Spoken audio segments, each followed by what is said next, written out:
Ukiota unazama mtoni au baharini, jua kuna mizimu inayovuta nafsi yako usiku kwa usiku. Kuna ndoto ambazo mtu hujikuta anazama kwenye maji mengi, mto mweusi, ziwa zito au bahari isiyo na mwisho. Wengine hujaribu kuogelea lakini wanashindwa, wanapiga kelele, hakuna wa kuwaokoa.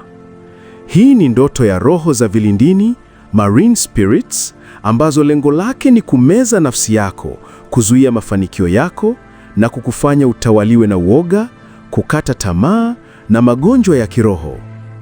Zaburi 69, mstari wa kwanza wa pili. Ee Mungu, uniokoe, kwa maana maji yamefika hata shingoni mwangu. Nimeingia katika vilindi vya maji na mafuriko yamenigarikisha. Ndoto hizi ni za hatari.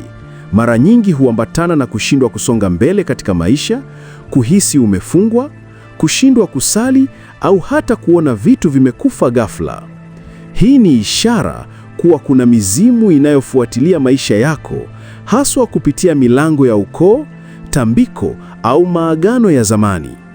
Dalili za ndoto hizi: unahisi kuzama au kuzuiliwa rohoni, maisha hayaendi, kila kitu kinaonekana kama kinafungwa, kukosa nguvu za kiroho, usingizi mzito usiku, hofu ya maji au kuogelea bila sababu. Maombi. Ee Baba wa mbinguni, kwa jina la Yesu, najitenga na kila mizimu ya vilindini, kila roho ya baharini na kila nguvu ya kipepo inayotaka kunizamisha rohoni. Navunja kila agano lililofanywa kupitia maji, kila tambiko na kila madhabahu ya kuzimu. Ee Bwana, niinue kutoka vilindi vya taabu, unitoe kwenye vifungo vya roho za vilindini. Natangaza uzima wangu uko mikononi mwa Yesu. Siwezi kumezwa tena, kwa jina la Yesu Kristo.